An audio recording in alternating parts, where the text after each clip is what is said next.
समझता क्या है ये खुद को, वैसे बदले लेगा।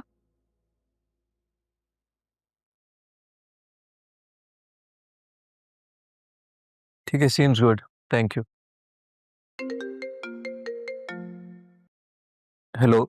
शाहजैन, एक इश्यू हो गया है। क्या हुआ? सब ठीक है? तुम तो ठीक हो ना? वो ऑडिट रेवेन्यू वाले आए हैं असिस्टेंट कमिश्नर के साथ, पता नहीं कोई करप्शन का केस कर रहे हैं। देखो, तुम परेशान नहीं हो, सब ठीक हो जाएगा। कंपनी के लॉयर को कॉल करो, वो सब संभाल लेगा। जरियून को सामने कर दो, तुम क्लियर हो जाओगी। नहीं, वो नाना जान का मुजरिम है, मैं उससे बदला खुद ही लूंगी। अगर इन लोगों के हवाले कर दिया तो वो निकल आएगा। देखो, जिद नहीं करो, जो मैं कह रहा हूँ वो बात सुन लो। जिद है तो फिर जिद ही ठीक, लेकिन मैं नहीं करूंगी ऐसा। ठीक है, तो फिर एक काम करो, फिलहाल ऑफिस को और खुद को जरियून से दूर रखो। राहा मैम, वो ऑडिट वाले आपसे मिलना चाहते हैं। अच्छा शाहजैन, मैं तुमसे बाद में बात करती हूँ, वो ऑडिट वाले बुला रहे हैं। अच्छा ठीक है, लेकिन एक बात का ध्यान रखना कि घबराना बिल्कुल भी नहीं, कॉन्फिडेंटली बात करना। वो जो बात भी पूछें पहले तहम्मुल से सुनना और उसके बाद उसका जवाब देना, ठीक है? थैंक यू, हाफिज। क्या हुआ, कोई इशू हुआ है? वही राशिद को लेकर मसला, और अब ये रेवेन्यू वाली बात। हमारे पेपर्स रेडी हैं? जी, पेपर रेडी मेरे पास ही हैं, और अरमान से भी मैंने कह दिया। अरमान से क्यों कहा है आपने? वो अब यहाँ का वर्कर नहीं है, वो असिस्टेंट कमिश्नर है। आप उसको कुछ नहीं बताएंगे जब तक मुझसे अप्रूव ना हो, ठीक है? चलें, आप सुन लेते हैं ऑडिट वालों की भी। आज भी नहीं कह सका। चलो, अच्छा ही है, ना वक्त गुजरा, एक दूसरे को जानने का मौका मिल रहा है। Be positive Shahjahan, be positive. Miss Rao safe, ये जो राशिद नामी एम्प्लॉय था, इसके कुछ दस्तखत और फाइल्स डिस्क्रिपेंसी हैं। हमें बताया गया कि वो इस कंपनी में काम नहीं कर रहा है। जी, ज्वाइन करने से पहले वो वर्बली रिजाइन दे चुका था। ओह, तो दबानी रिजाइन देने के पीछे वजह क्या थी? जी, वो पहले ही बता चुका था कि ज़ाती वजूहात की बिना पर वो ये नौकरी जारी नहीं रख सकता। तो कोई तहरीरी इस्तीफा या फिर नोटिस पीरियड मांगा नहीं था उससे? जब मैंने ज्वाइन किया था तो मैंने उसे कहा था कि वो रिटर्न में रिजाइन दे, लेकिन तब तक उसने ऑफिस आना ही बंद कर दिया था। जी, HR के पास उसकी गराजरी का मुकम्मल रिकॉर्ड है, और हमने उसके अलग से डॉक्यूमेंट्स भी सील कर रखे हुए हैं जो इस फाइल में मौजूद हैं। तो राशिद ने खुद नौकरी छोड़ी थी? देखें, मेरी टीम में जो शख्स है उसके लिए जिम्मेदारी लेने के लिए मैं बिल्कुल तैयार, लेकिन अगर मेरी टीम में कोई भी कानूनी तौर पे और एतमाद से खेल रहा है तो ये उसकी जिम्मेदारी है, मेरी नहीं। फरीद साहब, आप प्लीज़ ऑडिट वालों से कॉपरेट कीजिएगा। मैं आप लोग को बता दूंगी, मेरे नाना जान की कंपनी है और मेरे लिए बहुत स्पेशल है। अगर यहाँ पे कानूनी तौर पे कुछ भी गलत हो रहा है तो मैं बिल्कुल चाहूँगी कि उस पर सवाल उठे।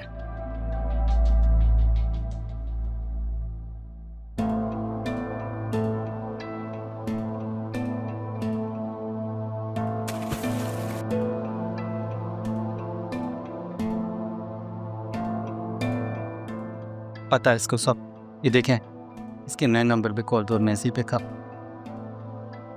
इंटरनेशनल बैंक डॉक्यूमेंट्स मांग रहा है, जल्दी से सेंड करो मुझे। हम यहाँ ज्यादा देर नहीं रुक सकते, ज्यादा देर नहीं रुक सकते।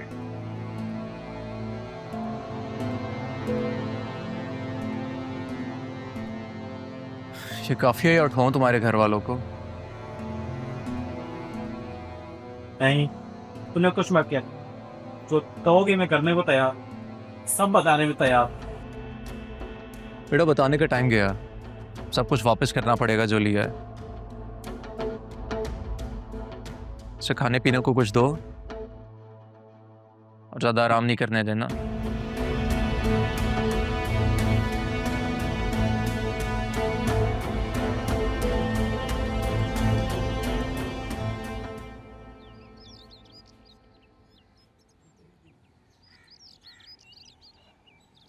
हेलो, कैसे हो? आई होप तुम ठीक होगे। मैंने सुना है कि अरमान तुम्हारे खून के लिए प्यासा हुआ तलाश कर रहा है तुम्हें। तुम्हें कैसे पता चला? तुम वो फिक्र नहीं करो कि कैसे और कहाँ मुझे पता चला, लेकिन बस अपने आप को अंडरग्राउंड रखो, किसी से बात मत करना एटलीस्ट जब तक मैं ना कहूँ। ऑडिट वाले भी आए थे, तुम्हारा पूछ रहे थे, मुझे समझ ही नहीं आया कि मैं क्या कहूँ, तो मैंने इतना कह दिया कि मुझे नहीं पता। अब अरमान पीछे पड़ गया, उसको मैं क्या कहूँ? तुम हो कहाँ? मैं तुमसे कहा था ना कि डैड की तबीयत ठीक नहीं है, बस उनको लेके आया हूँ।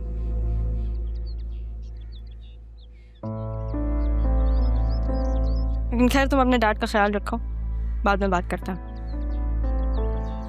लगता है जरियून को बचाने की कोशिश की जा रही है। अरमान, मेरा मतलब असिस्टेंट कमिश्नर साहब, अब तो करप्शन के केस में यहाँ पे फंसाने आया है ना हमें। मैं सिर्फ इतना बताने आया हूँ कि ये खेल अब ज़्यादा देर नहीं चलेगा। और रही बात फंसाने की, तो आरएनबी के खिलाफ मैं कभी कोई ऐसा कदम नहीं उठाऊंगा जिससे उन्हें नुकसान पहुंचे। आर को तो जितना नुकसान पहुंचाना था आपने पहुंचा दिया। अब तो आप बतूल बी को प्रोटेक्ट कर रहे हैं ना। जो समझना समझो, बस ये याद रखना कि अब हर बार दिल को चीर के निकलेगा। कल मिलते हैं।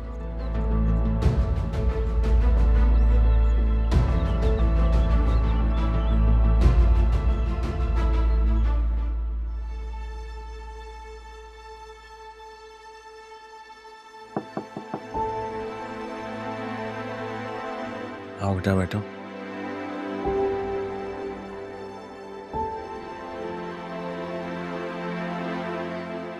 बाबा, मैं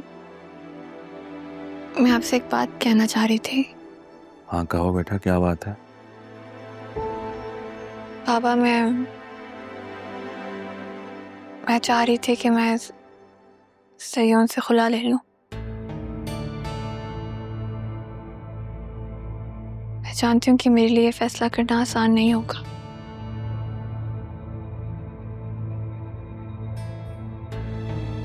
लेकिन अब मैं इस रिश्ते का बोझ मज़ीद नहीं सह सकती। मैं खुद को आज़ाद करना चाहती हूँ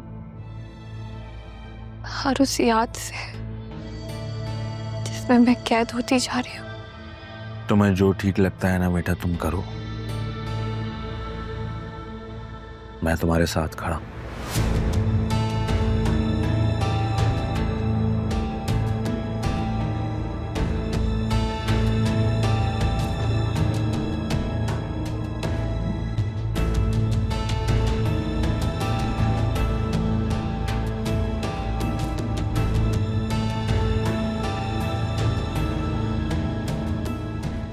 मैं बतूल के इस फैसले में इसके साथ हूँ।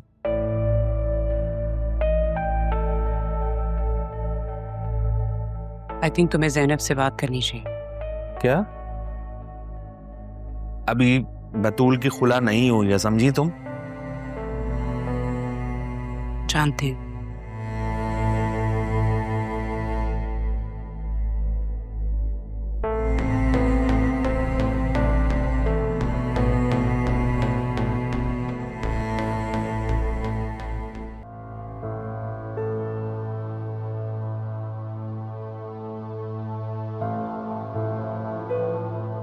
राहा ने मुझसे क्या बात करनी थी, मैंने पूछा ही नहीं।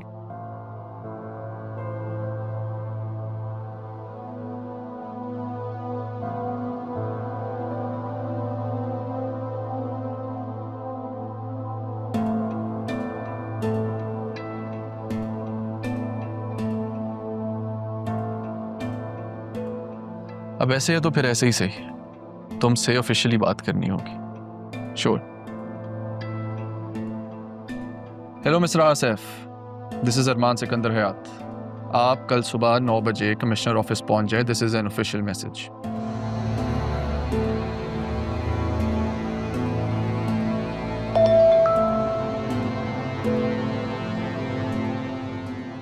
मेरा वहाँ क्या काम है?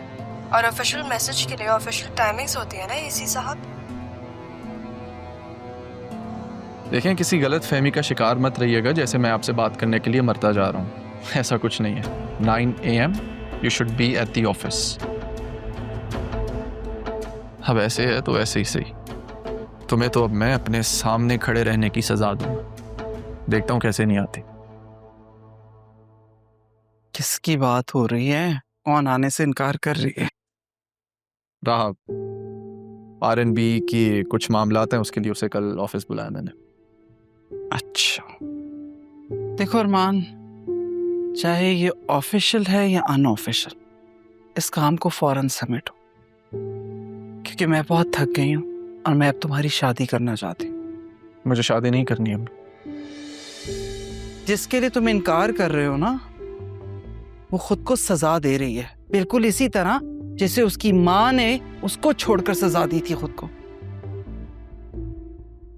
लेकिन मैंने तो तुम्हें कभी भी जिंदगी के किसी पल पे भी नहीं छोड़ा अकेला, फिर मुझे किस बात की सजा दे रहे हो?